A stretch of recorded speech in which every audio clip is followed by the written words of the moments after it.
Hey, welcome to another edition of the LinkedIn Live series where we speak to prominent entrepreneurs and also corporates about the innovation that is happening within the sustainability space, but also into the most important challenges related to transforming our economy to become more sustainable. Today, I have the great pleasure to be speaking to Claire from 1.5, and we're going to be chatting about biomaterials. I'm sure that for many of you, this might be a new topic. I'm incredibly excited about this because she's a big expert, having worked for many years into different domains related to the topic. She's going to tell us a bit more about her background. The 4 years before her venture, she spent in Infarm, where she was working across many different positions, but always scaling towards kind of how the growth of the operations of the company would be managed. Today, she's one of the co-founders of 1.5, a company that they found together with her co-founders in September 2020. And we're going to have the great chance to learn a bit more about what she's been doing now. Welcome, Claire. Hi, thank you Hi. very much. Incredibly happy to have you. We met, Thank you for having me. now it's a few months back on a ski trip where we were We together with did, yes. entrepreneurs. Super excited to be having you today here. And I would love to invite you to introduce yourself and maybe a few words also about 1.5. Yeah, happily. So my name's Claire Gusko. I am the co-founder of 1.5. My co-founder Martin Weber and I spent, he was there a little bit longer, but around about 4 to 5 years at Infarm together. So that's also where I, as you just introduced, had my first experiences with, let's call it sustainable technology or climate tech. Infarm, for those of vertical farming startup in Berlin, fairly large at this point. They've been on the market for quite some time. And some of you who live in European cities might have also seen some of their modular farms in your supermarket locations. And between the two of us, I'm also the founder that focuses more on the product and technology side. So that's why I'm here today to speak a little bit about the expertise that I've been able to learn. I'm certainly not an expert. We have experts on our team, but as best as I can, I will tell you as much, of what we've seen and what we've learned along the way. Can you just give us a brief overview of what is 1.5? What exactly are you building and what is the problem that you're solving? Yeah. So we consider ourselves a biomaterials discovery, development, and scale-up company. So we provide solutions to the FMCG stakeholders along a given packaging supply chain. So the issue today is that biomaterials is a space. It's probably, I'm going to call it's foreign to a lot of companies that currently exist in the packaging supply chain. So that's your brand owners, your packaging converters, all the way down to your raw material producers. And it's a fairly new field in the sense that they've really built up all of their structures and their entire way of working around the petrochemicals that most of us still see in all of our packaging. So it makes it very difficult to suddenly transition from a very known raw material, very known processes, known suppliers, to suddenly something that is so organic and so natural in nature because we're getting it from renewable sources. So you've got R&D teams sitting in a lot of these different organizations that aren't equipped to deal with this entirely different world of materials. So we're positioning ourselves as this augmented R&D, so solutions team for internal R&D teams sitting in various organizations along the supply chain with our expertise of biomaterials and also sustainable materials. So just because it's bio-based doesn't necessarily mean it's always the right and the sustainable solution for that given application. So we make sure that we also bring that perspective into the mix to make sure that when a material is deployed in the supply chain, it's also the right material for that given supply chain, so that we're actually creating the right impact and not, unfortunately, creating, let's say, more harm than good because we've misplaced or misdeployed the solution. So that's why we have a team of product developers and engineers and biochemists that come together. And so, broadly speaking, we're a solutions provider, but we kind of, let's say, function in various different ways depending on what the customer needs. One common, maybe misconception, but something that I'm sure you have a lot of knowledge about is that it is related to the fact that all these machines embedded into the supply chain are equipped to use just one type of material. Is it true that more sustainable materials are not able to fit themselves within the existing supply chains, or is this just a misconception? I mean, I'd say there's some truth to it, absolutely. Probably a lot of the materials that we see today, especially the ones that are still closer to research, they weren't designed to fit into machines, because as a researcher, you're not given the objective, please make it fit machine X so that I don't have to switch out my lines anymore. You're saying, ooh, I've discovered this incredibly cool polymer. What are all the other things that I can do with it? So the purpose or the objective is entirely different. And that's also where our way of working comes in, because we're working backwards. So we're saying, tell me what the problem is, and if you need it to fit into a specific machine, or you want to keep that machine and you're able to do a little bit of retrofitting, we'll make sure that we'll find the right solution in the biomaterial space that will fit that machine to the given extent. So I think it's just a matter of, objective. So I think research, absolutely, and biomaterials can fit into existing machines. I mean, it's, again, within a certain degree, of course. It's just a matter of, having that end objective in mind at the very beginning, which I think in a lot of research today isn't necessarily always the core result that they're going for. So I think that's where that, like, it's a truth for sure, but I don't think it's a truth that, where it's not an ultimate truth, i.e. something that we can't then, I think find other argumentations for or object to. Yeah. I want to dig into this particular example, because I think it's really exciting to think of just this company that comes to you and is like, we're ready to change. What exactly happens when they come to you? And when you say you understand what the objective is and then you work backwards against that, what would be a usual user experience process with your organization? Yeah. So, I mean, ironically, most of these organizations haven't decided to change overnight. They've probably been feeling the winds of change for quite some time, and now they're short on time. So I think they've known for a while that the sustainability wave is coming, but they've perhaps not anticipated how long it would take for their own structures to change to accommodate that. So I think now they're kind of more in this hot seat, because they're saying, well, I have 2025 and 2030 and 2040 goals. Now I have a little bit of time to understand, to have gained experiences to know how difficult it is to change my supply chain with new materials. And so now they're coming with a lot of time pressure. Regulation is changing. So I think they're coming with a different sense of urgency, which definitely plays into the hands of companies like ours, but also colleagues and peers that we have in the biomaterial space. So our general journey starts with a customer coming and saying, look, I've set myself a 2025 goal of having, 100% renewable sources in my packaging portfolio by 2025. So then we'll come and they'll say, these are the first portfolios or the first products that I want to see this change with, because I think it's going to be the easiest, or perhaps because the product margins allow me to also pay a little bit more money for a material that is new and therefore most likely going to be costing a little bit of a premium. And what we do then is that we take the requirements from this brief and we take a look at what already exists in research, and also within, different private companies even. There's a lot of startups that are working on very incredible and quite performative biomaterials as well. And what we do then is that we bring together these different technologies, and our goal with this customer is to get them to pre-industrial scale. So 1.5 is in the lead all the way from, if it's a very, very early technology, right? And let's say it's only been lab validated so far, but it has a potential to fulfill all of the requirements of the customer. We take it from the lab scale all the way to pre-industrial scale. So if you're thinking tangibly about like a paper coating, we might get it all the way to the first like 1 kilometer or 1,000-meter roll that then kind of proves and validates that if they run it on their proper machines, we've at least accounted for the biggest risks. So, the paper isn't going to burn, or, things aren't going to explode and, damage machinery that is really quite expensive. And the customer can then take it into their supply chain and actually scale it up themselves.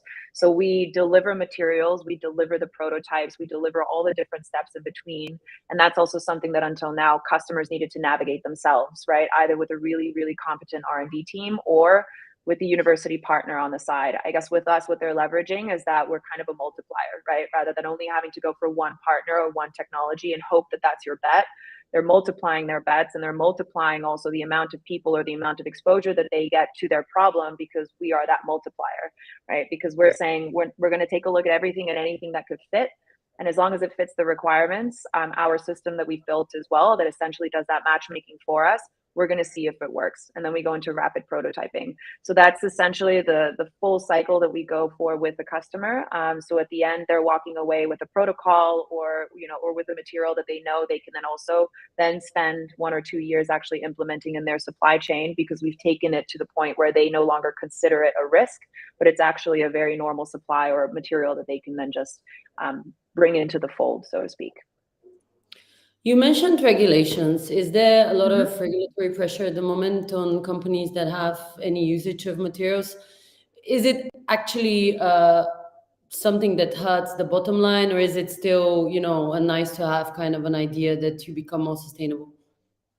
No, there's a lot. It depends on what product category you're in. I'd say the closer you are to, let's say, like very highly disposable end consumer products. So I'm thinking about things like takeaway cups and containers, but also there's food wrappers, actually sanitary products, fem care. There's a lot of products that the European Commission has grouped into this highly, let's call it, highly wasteful category or a highly pollutive category, especially when it comes to the marine environment. So those are products that right now, I think brand owners who have products within their portfolio that fall into those categories are feeling a lot of pressure, because the Green Deal, and most specifically the Single-Use Plastics Directive, but also the incoming packaging and packaging waste directives, are all going to be giving at least European countries very, very strict guidelines on how they're going to be dealing with packaging waste. And the Single-Use Plastics Directive actually was huge, because it essentially classifies certain packaging materials as plastic, even though that plastic content was until now considered so low that it can't then be called a plastic packaging, right? So even a 0.5%, even if your layer is so thin, but as long as there is a plastic coating on your 95.5% paper cup, it's still considered a plastic cup. So that was huge in that shift. So now there's a lot of different ways that companies have to communicate about it. I don't know if anybody's ever bought, or I'm sure has recently brought coffee in Europe, but now they have these little red and blue logos with a turtle on it, and that shows you that this packaging actually contains plastic, so that you as a consumer are aware. It may look like paper, but there's plastic in here that will not degrade or will not safely degrade in the environment if it does get there. So I think a lot of these companies are feeling the pressure, and a lot of them have portfolios that will no longer exist in a few years' time if regulation continues to develop the way that they want to. So it's not a bottom line question, it's an existential question for a lot of these companies. So I think that's where that urgency comes in. But of course, bottom line questions also come in when they say, if companies start to report in 2025, and they say, Unilever's beating out Procter & Gamble because their numbers are better from a sustainability perspective. And the consumer says, well, I prefer to go for the Unilever portfolio than for the Procter & Gamble one, because I can tell that their numbers are better. That might also be then changes that we start to see in market share from some of these brand owners, because they're having to now fulfill or report on their targets that they've set themselves, and then see, well, where do I stand next to my competitors? And I think if a consumer really wants to, put their dollar somewhere else, that might then in the end be a deciding factor. So it'll be really interesting to see how, that's not regulation as such, but at least transparency on, results of a sustainability initiative, how that then also plays into essentially the bottom line for these big brand owners, because all they do is try to kind of get an extra percent here, an extra percent there from their competitors. So we're excited to see that change. Yeah, absolutely. And I think it's incredibly insightful to listen to you, because obviously you have a depth of knowledge that probably many people listening don't.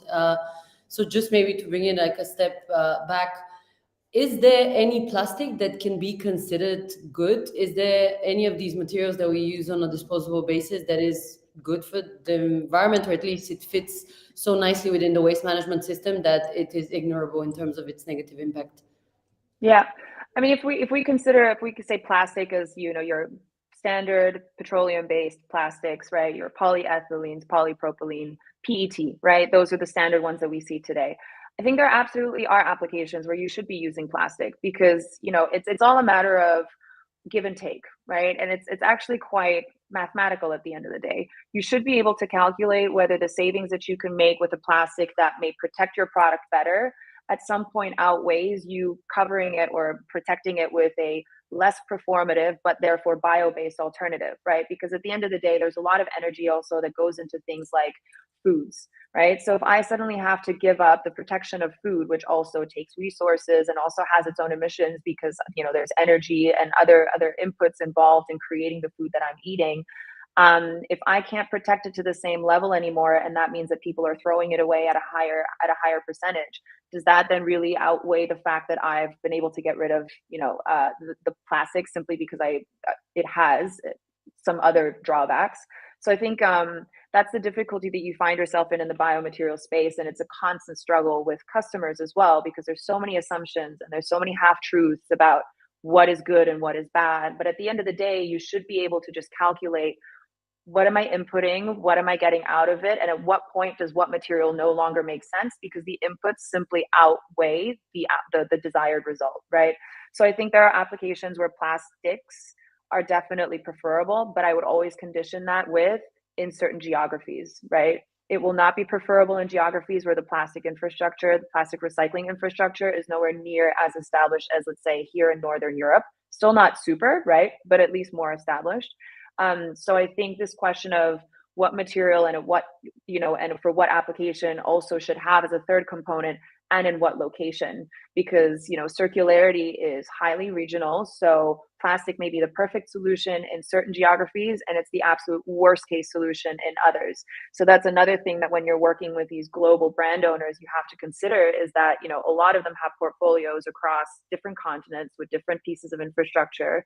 So, you may have to then do a lot of this balancing act to tell a customer, like, yes, this solution may be the best in Germany, but it's not going to get you where you want to go in your sustainability targets if you're also deploying it in Brazil, for example. So I think that's why I think nobody in the biomaterial space, especially people that come from polymer science, and all of our scientists say this too, nobody is a naysayer to plastics, because it's an incredible invention, and there's so many applications and performance criteria that they can bring with it. But I think they've just been mishandled until now. So now they've gotten this bad rap. But I do think that doesn't mean that biomaterials as a whole should now always be second place. I think there's a time and a place for a given application, and biomaterials have a huge amount of potential that we should definitely invest time and money in. But that doesn't mean that there now suddenly is absolutely zero use for plastic whatsoever, right? Because we're using materials for so many different things. I think it's just a matter of using them for the right application going forward. You say plastic is a fantastic innovation, and I totally agree with you, because at the end of the day, as much as it's really bad when you find on a beach, or like you see like a plastic product that has been there for decades, the durability is absolutely unraveled. What is a good example in terms of the waste management systems that we should consider as the template that everyone should try to get to? Because yeah, okay, we have a fantastic material, but because it's so durable, it really doesn't maybe allow for easy recycling, or for easy industrial level kind of embedding it into the supply chain, but then reintroducing it in a circular model. Which is for you kind of the market that you follow closely for innovation that they offer? I think I think they just brought out the rankings. I forget which organization or publication does that, but they always have like a recycling and waste infrastructure ranking of countries. And South Korea, being the other half of my heritage, is always number one, and Germany always tends to be in the top three as well. So it's always nice for me to look at those rankings. But ironically, you look at South Korea, and a lot of what they do though is they bring it, they have a lot of things that Germany, for example, does a lot of thermal recovery, which essentially means we burn things. But that also means that we don't have a lot of open landfills, right? So there's a lot of other damage that a landfill, especially an open landfill, does to kind of animals and surrounding humans. So, it's not always considered the best end of life scenario for any material, especially the ones that can like leach harmful chemicals into the environment. However, Korea has some landfills, but I think the reason that they're still at the top is because they're managed differently. They're closed, they're very far away from different kinds of, let's call them like ecological hot points. And so they tend to always be at the top because their recycling numbers are also really high. But I have to say, like in Korea, I know that they educate differently, right? Like if you look at a normal envelope, I remember my mom telling me this because my cousin told her, but they give a normal envelope and you have a plastic window.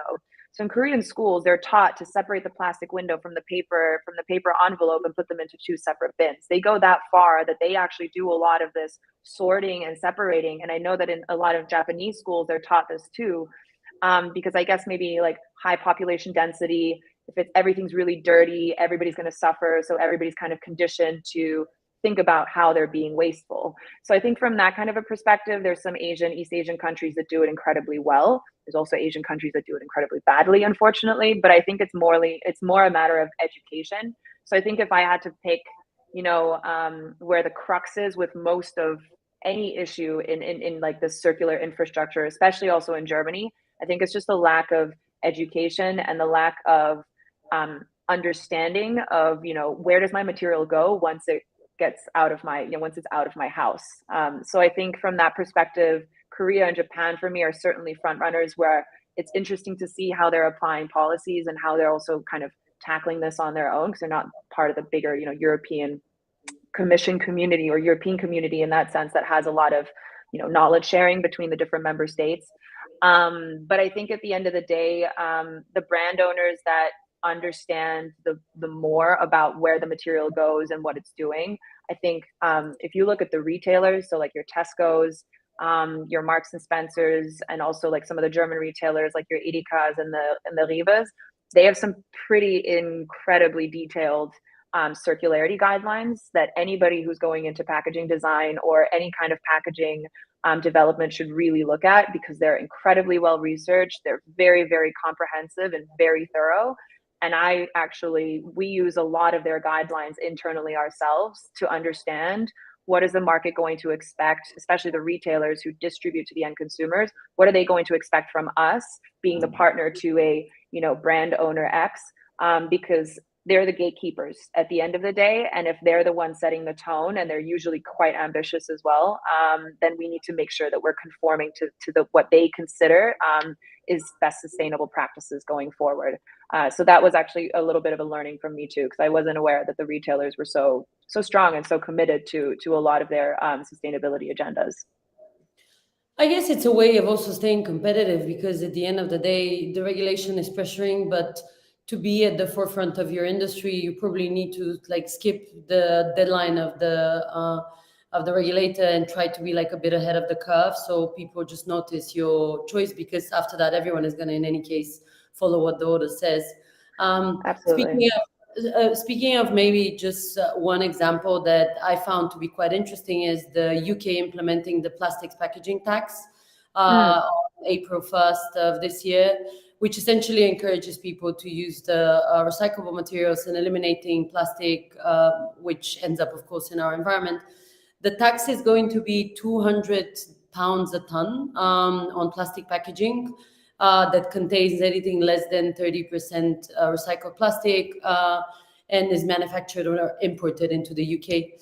What is your opinion about this? Like, do you feel like taxing is a good mechanism? I'm not wanting to get us in kind of a political discourse of the discussion, but more, what are the mechanisms to get everyone to push for the same agenda? You said like about brand identity that defines where the market is, but is this a good tactic from the UK government, and is also the price fair? Yeah. I mean, I think it was a good tactic by the UK government because taxation, it always splits hairs, right? It's, because especially in a free and open capital market, taxation, is it fair and to what extent? But I think, it set a very clear tone from the UK government, right? They said, this is how we're going to deal with it. And we feel taxation is the only way to get everybody to follow suit. Ironically, I think in Germany, we have this thing called the dual system, and you have it in a lot of other European countries too, which essentially means I need to, as a brand owner, I need to register how much packaging materials I'm going to put into circulation over a given year. And for that, I have to pay a license fee to the people or to the companies that actually collect my waste, right? So I'm thinking of companies like Veolia, Remondis, those are the really big ones that in Europe are quite active. They get a fee to pick up all of our waste from our different refuse bins. They also do it with businesses. So technically speaking, right now, I, as a consumer, because brand owners hide it in our retail price because they don't want to pay for the license themselves, I pay to be to have bought a piece of packaging that technically now goes back into the waste infrastructure and has to be dealt with somehow. So it is a tax of sorts, because there's certain materials that have a higher license and some that have a lower license. So paper packaging, for example, has a lower license, so it's less expensive because it's more renewable. The paper recycling infrastructure is a lot more established. And at least from studies, you can see that the recovery rate is much, much higher than with plastics. So in a way as well, this dual system, extended producer responsibility is what it might be called in different geographies. It kind of is a tax of sort, because I'm having to pay a license to be a distributor of certain materials. However, it's hidden, right? Many people who buy packaging, many people who buy it don't hear about it. The UK called it a plastic tax, and I think just from a communications perspective, it has a completely different level of influence, which I also really appreciate, because it definitely then triggers probably that thought process a lot more in the end consumer with the rest of the market to really think about, okay, plastic as something that now has a very negative financial connotation coming with it, right? So I think bringing it to the forefront is certainly something that the UK did very well with that. I do also think, though, that it's probably going to be taken on by the end consumer at the end of the day, because we love our branded goods, and if they slap on a little bit of a price increase, the likelihood is still quite high that we're going to buy it. So plastic taxes can be absorbed somewhat by us, but I do think just the PR aspect and the communication aspect around it is going to bring about some change, because some companies might start saying, like, I haven't had to pay the plastic tax this year because I just didn't distribute plastic. Very different kind of value proposition that you're communicating to the end consumer. So I do think that it will bring about the necessary change at some point. I'm just not 100% convinced it'll do it on its own. Yeah, this is really interesting to hear, because at the end of the day, there's now a lot of discussion also about like carbon taxing, and there's also discussion about taxing related specifically to pollution based on industry. So I feel like we're going to be seeing a lot more of this, and this perspective maybe adds a bit of a more overarching understanding of how we can think even about taxing as a mechanism. What really excites me always when I hear the topic of like biomaterials is how still ambiguous it is to like think about biodegradable, and then also like think of what is really like a biomaterial. Can you explain just the difference between the definitions and what is maybe been uptaken by the market the most at this point? Yeah, I mean, biomaterials for us is just a broad term of any material that was, or at least this is my definition, I'm not sure scientists would agree with me, but for me, a biomaterial is anything that was produced from a renewable source, right? But biomaterial does not necessarily also equate to biodegradable. So there's polypropylene, polyethylene, those are our two kind of favorite consumer plastics. There's also a bio version of it, because you can create it from a feedstock that is renewable, which is sugarcane. So, there's various ways that the biomaterial space actually as a definition is much broader than most people would think, because it's not only biodegradable materials at the end of the day. There's so much more behind that. And actually, biological organisms, these biofactories, they can produce a heap of different materials that many of us, if we were to use them or we were to see them, they may not fit very nicely into this definition of what we call sustainable materials, right? So there's always this kind of, and then a lot of things, semantics are very important. You need to really know where you're operating, but that's also why like our portfolio isn't 100% biodegradable, right? There are certain instances where biodegradability or compostability is desired because it's the end of life scenario that we are going for. There's other scenarios where it may not be the primary end of life scenario, but it's good to know that there's biodegradability or that the material can biodegrade over time. So, it's a matter again of what are you really designing for, right? So if we have let's say like a ketchup sachet, yeah, today it's a multi-layer material. There's aluminum, there's plastic, there's all this printed ink as well, and then the ketchup, right? And we use it once, we throw it away, and in certain geographies, it's a huge littering problem because it goes into the oceans and it goes into the marine environment, and it no longer degrades, and it kind of gets, because it's so small, it gets eaten by marine animals as well. So you may there have a case to say, all right, well, in an ideal world, that should be degradable, and it should be degradable safely, because the likelihood that it ends up in those environments is incredibly high. That, however, would not be the same material that I would use for something like, let's say, I don't know, if I could use the same material for a detergent or a shampoo pouch, right? You know, you get those really big ones nowadays that are refill pouches. The likelihood of that ending up in the marine environment in a geography like Germany, for example, is very, very low, because there, for example, we have a much, much more, let's say, leakage-free waste infrastructure. The likelihood that I, as a preconditioned German consumer, if you were to tell me put this in the paper recycling, is going to put it in the paper recycling, is incredibly high compared to perhaps my Indian peer who hasn't received the same time of education.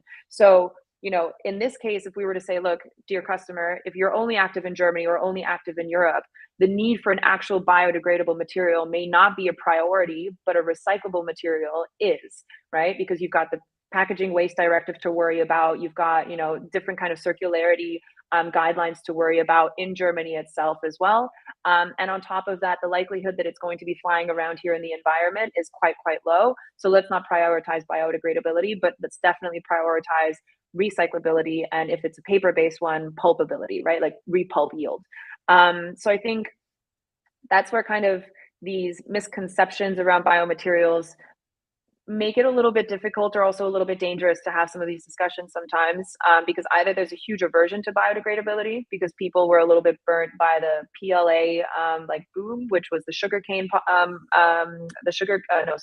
corn polymer, essentially, cornstarch.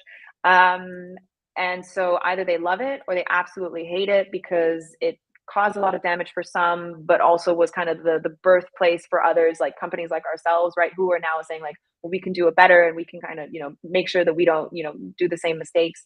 So I think anybody who's in this space or who wants to come into this space, the first place that I would always tell them to take a look is just to read up on what these definitions actually mean: biodegradable, oxo-degradable. And once you're educated on that, I think then it's a fairly easy space to navigate and to really understand what are biomaterials that are good for this application and what are others that might be better for something else. I want to dive a little bit more into the work of 1.5, because I think it's super exciting to imagine just how you embed yourself into so many of the different stages that probably are equally as confusing for a company because they just need to navigate a totally different mindset. So you mentioned multiple times design in the answers of the questions, and as far as I'm understanding, and kind of it seems quite logical, we have probably a bit of an issue with just the whole design setup from the get-go, because many products like this ketchup sachet have been designed to be used once. They're not in any way considered, maybe because of the material, maybe because just the way the product is used. Like I always remind myself of this box that I got that actually you could turn into a stand for a laptop. So it was like a box in which I got a T-shirt as a gift, and the box was able to be turned into something that lasts for a bit longer. What do you think is the solution on that, and how do you work with your client on this? Because you can't retrain all these designers that have gone through like decades of learning and working with like this mindset of optimizing on maybe cost or something like that to all of a sudden be like environmentally friendly. I mean, I think this is where the big promise of biomaterials lies, right? Because we're saying biomaterials companies can go all the way to the organism itself, all the way to the factory that produces whatever kind of polymer or whatever, let's say, base material that you're looking for. So with all of the advances in technology, the promise is you should be able to design any material or a given material so that I don't have to change consumer behavior. Because exactly as you said, right, it's consumer behavior is not just us with our luxury, right? Consumer behavior might also be, you know, single dose, right? It sounds super wasteful, but single dose shampoo and body gel. It's not really something that we here in Europe buy, because we tend to buy larger volume products because that's what we were used to. But in geographies like India, Indonesia, and some African countries as well, it's completely normal for you to only buy as many sachets as you can afford, because that's just like the economic reality of your life, that you cannot buy a 500 milliliter shampoo bottle. You're buying 5 sachets to last you 5 showers, right? So changing behavior also might mean that you might be asking people who don't have the luxury to make the same sustainable choices that we can to suddenly make them, despite the fact that we're not giving them the means to. So biomaterials says, well, let's not try to solve all the problems at once. Let's just solve the problem, which is the material was not fit for purpose. It was in fact over engineered, because plastics are very long lasting, as you said, right? But this is a single dose, single use application. So let's figure out what would be the right material to really only fulfill this purpose and nothing more, right? Because anything more than that is a waste of resources and is probably going to cause other damages like plastics have so far. So I think that's for me, at least personally, and one of the main reasons why Martin and I were so drawn to the biomaterial space was that it just seemed like it was full of promise, in the sense that you could engineer exactly what you wanted and exactly what you needed, but nothing more than that, right? Because that's also the point of sustainability, is you're saying, I'm only going to input as much as I need to get the result out, and nothing more than that, because more than that would be a waste, and that's energy and resources or inputs that I would prefer to put elsewhere or not to touch at all. So this ability to essentially engineer something out of nothing, that was something that we thought was extremely exciting, because it then suddenly opens you up to the question to say, all right, well, what are other applications or other areas that have been misusing materials just because it was the easiest or because it was the most cost effective, and how can we also start to rethink how materials are being used there, right? So you see this a lot in fashion and textiles now as well. That's a huge space, also huge amounts of resources that are being misused. And also one of the places where biomaterials is really starting to establish itself, because they're saying we can do better and we can make sure that it's fit for purpose. But you can spin that story to so many other industries as well, where we as consumers don't want to give up the habits or let's say the limitations that we have to live with nowadays. And so engineering, or biomaterials, or let's say technology, then says, fine, I'll try to make it work in the given circumstances, in the given limitations that you've provided for me. So I think that's the exciting part about being in this space, is that there's a lot of no's and there's a lot of limitations, but finding out how to make it work within those limitations is exactly where people who enjoy solving problems really have a fun time. I'm just so excited by all the things that you say, because I find, like, the vision of a bright future that can really solve, at least I would say, one key issue, which is related to waste. Is there a monoculture problem related to biomaterials? Because you mentioned corn, you mentioned sugarcane. Do we imagine ourselves in a scenario where all of these materials now become of the type that we want, which is, aligned with this bio vision? But all of a sudden we have these monocultures when lands of kilometers of sugarcane that now is turning into our plastic packaging alternative. Yeah, absolutely. I mean, it's probably one of those like classic superhero movies where a scientist makes something for good and then it just completely goes off kilter, and it's now the worst thing ever because they've used it for bad. I think this is where I think one thing that I genuinely convinced the biomaterials, or at least the sustainability change has brought about, is that everybody's looking at their supply chain completely differently, right? Because they're realizing that every single step has an impact. So you will also now have customers who come and they say, I don't want anything that's in competition with food anymore.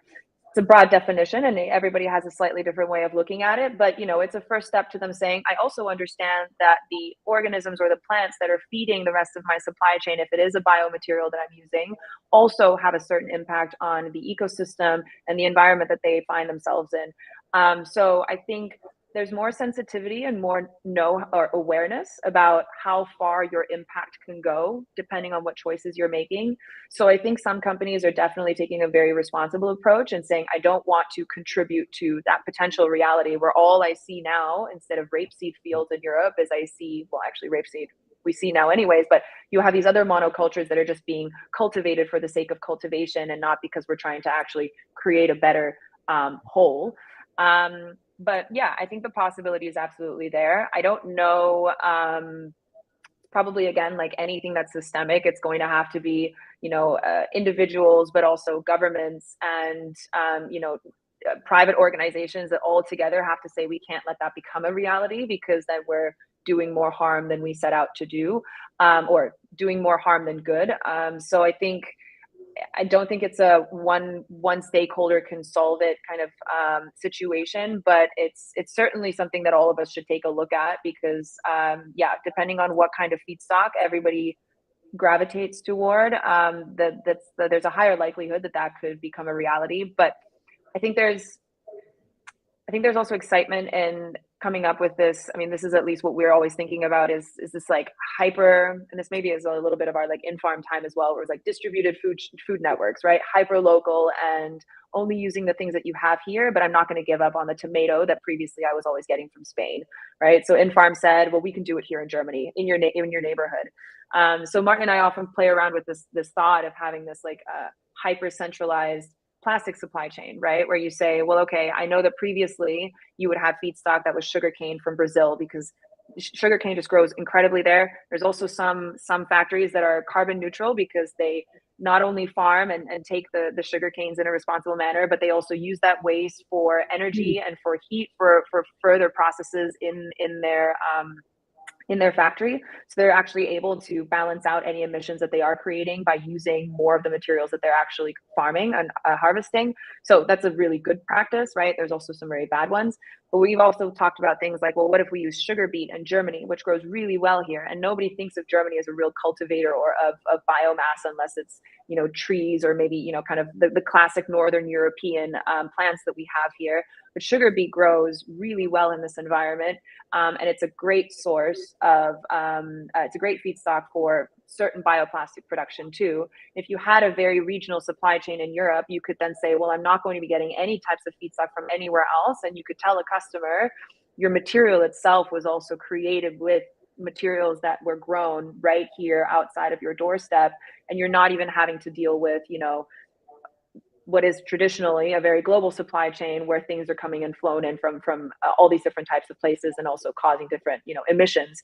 So I think that kind of promise and that kind of potential, and I think more companies also becoming aware that, you know, a global supply chain has its own issues, also from a political standpoint. When, you know, things shut down, like in Corona, nothing gets out of China, microchips and all of that. And we all felt it because we all wanted it. So I think a lot of companies now are taking a look at their supply chains also from a resilience perspective and saying, well, if this happens again and elsewhere, how can I make sure that I have an alternative? Or maybe my primary source is now somewhere else where I know that I'm closer to it, or, you know, I just have other access to it. So I think time will tell, but I certainly hope that because there's enough awareness in the market, that we won't go down that bad path. But, you know, we as humans have made some pretty bad decisions in the past, so I'm not really sure I can guarantee it's not going to happen. At least the incremental changes kind of there, because the mindset is to achieve a better outcome.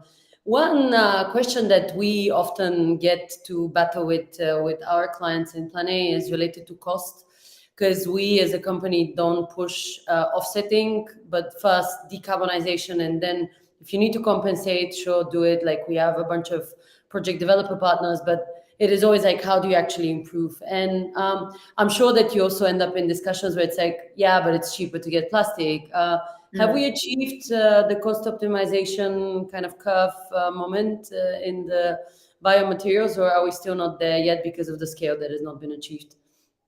No, we're not there yet. I mean, I don't think we'll be there for a while. You have to consider that the petroplastics industry, they get like $1 billion in just kind of in new infrastructure investment into that entire industry. So that's, I don't have the number for the biomaterials, because there's no reported number for how much money all of these companies are getting for the biomaterials development, but it's a fraction of what the petrochemicals industry is investing in itself, right? To get its infrastructure better, to make its technologies better, because, you know, they also, they're feeding people, and they have a lot of humans and individuals who sit behind that industry. So of course they also want to make sure that it continues.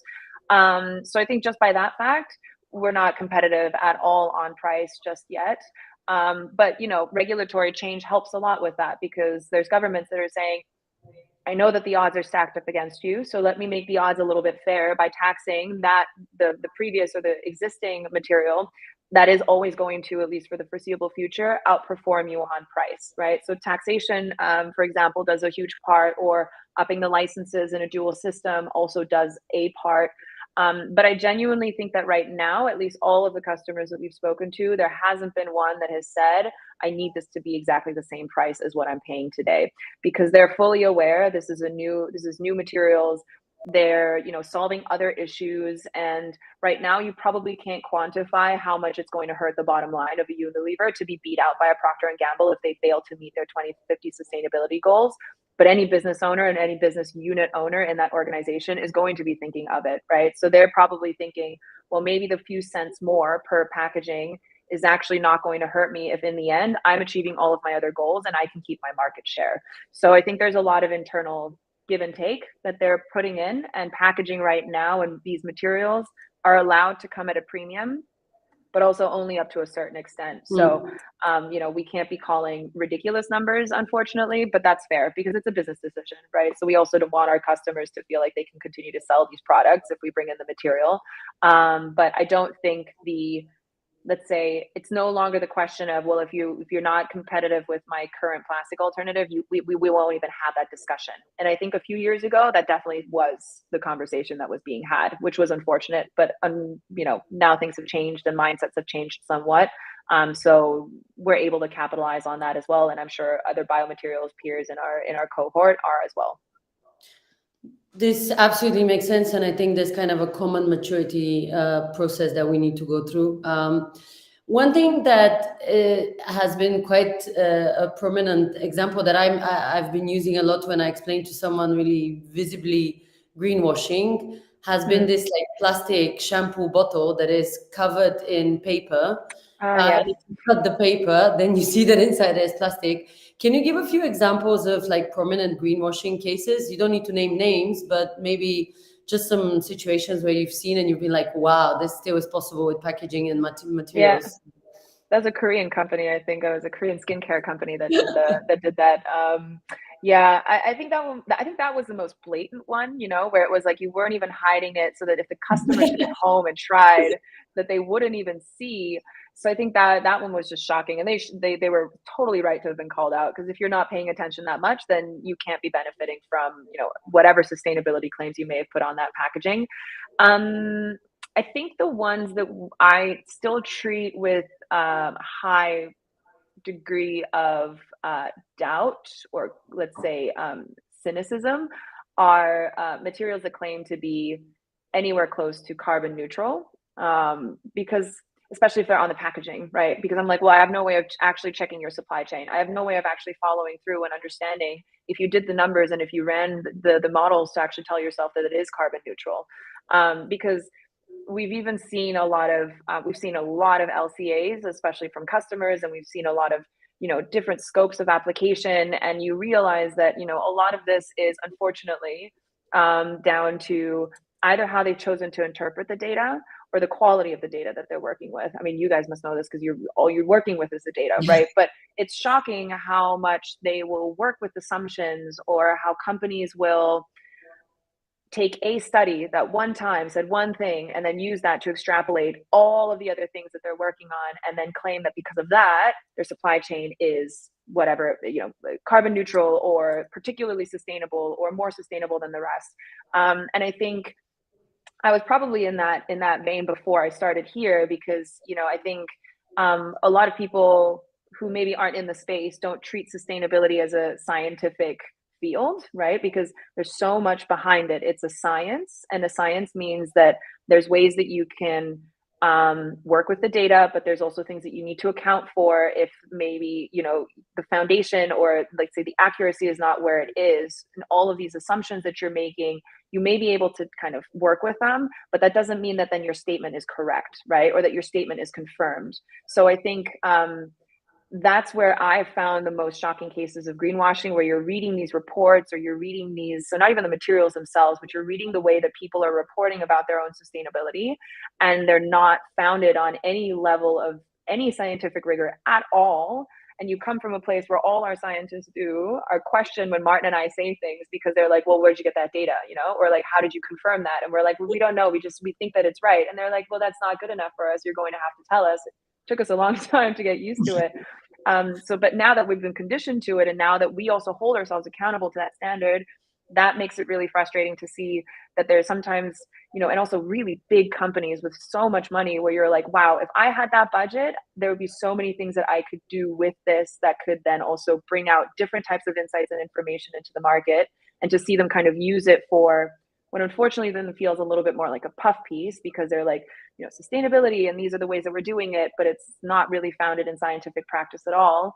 I think that for me is the most frustrating case of greenwashing, right? Because it just feels it feels like smokes and mirrors, like you're just trying to tell people enough of what they want to hear with enough buzzwords, that they then stop really looking, and that's counterproductive to everything that so many other companies are trying to do, which is trying to say, like, let's lift up the carpet and let's see what's under it because it's bad right now, but we can make it better, and that's the whole point, right? That's the whole point of the exercise right now. So just keeping more on to hide what we're doing just makes it feel like our journey is just going to be that much harder because you're going to have to educate that consumer or that customer a third time. And so I think that would be my biggest let's say qualm with greenwashing. From packaging side, I actually think that there's a lot of companies or there's a lot of fear of saying the wrong thing about your packaging nowadays, that especially after that case too, that I don't think there's many companies that take risks with the way that they communicate about their packaging anymore. I think they've become very, very conservative and very, very careful about what they do because they know that the market is going to backlash, or there could be a big market backlash if they don't do it right. So I've as of today, I've seen very few cases where I'm like, wow, that is blatantly incorrect. I've seen a few where I'm like, that's borderline, but that's okay. I mean, it's still marketing at the end of the day, and it's still consumer goods, so we can be a little bit tolerant. I think it's really important to comment on what you said about like the inaccuracy of data, because we've been in situations where someone gives us an LCA that someone did for them, and it's literally like 30-40% off from the actual LCA value, because basically there was like across the board use of averages that are on a global level. Like there was no conversion factors that were actually according to the local setup. And there's been other cases where one particular company I'm thinking of, which has a physical product, they literally paid like 100K for a 10-page PDF, which was saying this is your CO2 emissions. There was not even an Excel that they received, which was with the numbers. The calculation was done. And you're like, wow, okay. I mean, this is how you treat companies that can afford that. I guess that also are misinformed about what sustainability not only must cost, but what's the shape and form in which it comes to you.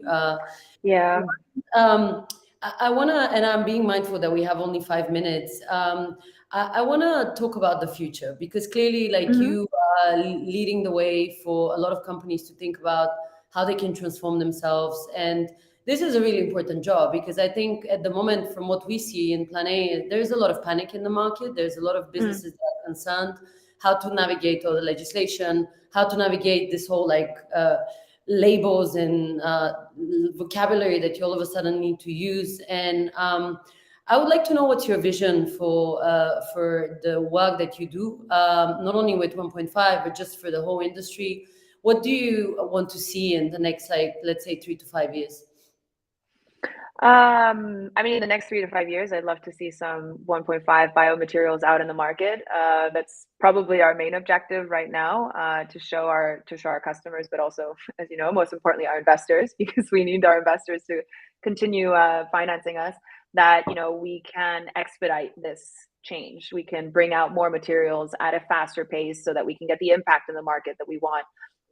So I'd say over the next 3 to 5 years, that would be our primary objective. On top of also, I mean, this topic that I touched on before, just understanding the material supply chains of our customers better, so that we really can make much more, let's say, almost personalized or like specifically engineered materials for that individual supply chain, including things like regionality and the different types of materials that are available in certain geographies exclusively. So that would be, if we can get to that level of detail in our own engineering, that would be extremely exciting for us, because then it would also really show the value of it. Because I think right now we still think of the global supply chain, economies of scale, that is the pinnacle of all good things, right? The more I get, the cheaper and the better, and so forth, which, again, only in certain circumstances is true. So being able to show people that, distributed, or maybe let's say hyper tailored solutions need not also mean super expensive. I think being able to maybe show the first validations of that would be very, very, very exciting for us as well, because then I think it opens up a whole different discussion with companies that might suddenly say, okay, now I'm willing to go into this discussion with you, and I really want to go full out, and I want you to be able to tell me what materials I need from my regional supply chain so that I can really optimize my sustainability impact, and make sure that I am performing at my best, right, with the products that I have available and the means that I have available to me. I think that would be the biggest challenge and the most exciting challenge for us as a company to be able to tackle. And I think just from a general kind of, let's say, market perspective, it would just be very exciting to be able to see companies reporting their impact numbers the way that they're reporting their, let's say, financials. I've said this a few times before, but I think, having a harmonized way of reporting these numbers will be really, really important, so that everybody can say, I can compare these numbers because they've been, they've been created and they've been analyzed and they've been reported according to the same standards. So I can compare one to one. And then to see how the market changes once those numbers come out. Because right now, markets change, and, if somebody's doing particularly well, it also means that their numbers go up, their value goes up. So I wonder what kind of an impact numbers will have, or an influence impact numbers will have on share price once you can, really compare one to one, because I think that's hopefully where we're going, and also will then mean that your bottom line can in fact be very damaged if your impact numbers are not where the market expects you to be, considering where your peers may be. So I think that would be a really interesting facet to see develop over time, but I don't think we're going to get there anytime soon. So that's why it's in my 3 to 5 year dream to just witness that. And also, I guess as a company that also needs to report its numbers, to be a part of that one day. Amazing. Thank you, Claire, so much for this highly insightful discussion. Your expertise really, I think, enabled all of us for 1 hour to become at least more capable of speaking about the topic at the dinner table, maybe work with it also on a business level, or at least kick it off.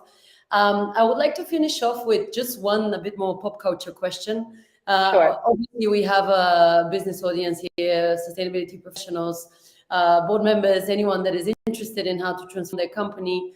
But at the end of the day, all of us are end consumers, and we go to the supermarket on a daily basis. What has been one of the learnings that you have had through the work that you've been doing, that you apply on a daily basis, that is more towards the consumption that we have as individuals? I think, the biggest one that we've done here, and also as a company, and I think that's what really has trickled into my personal life as well, is I've become more conscious of the amount of packaging waste that I produce. I genuinely didn't really think about it previously. I also used to live in London, where recycling and separating your trash is really not something that you thought about. The Germans do it very meticulously. So I think that, but also learning about what it means to meticulously separate your trash. I feel like it's a very different interpretation in different states. Some Germans really pride themselves on knowing exactly how to do it properly. So that's been, I think, the biggest change for me, is that I really pay attention to it. And I also try to make sure that I'm preparing my waste for the infrastructure, so that hopefully my little pieces have an easier way through the stream or through the channel that they're meant to go through, because I'm not doing things like, I don't know, stacking yogurt cups into one, which you're not meant to do, or leaving a lot of food waste in it, because that also makes it difficult. So there's some smaller habits, because I know how difficult it is to process the material on the other side if I don't prepare it properly as the consumer.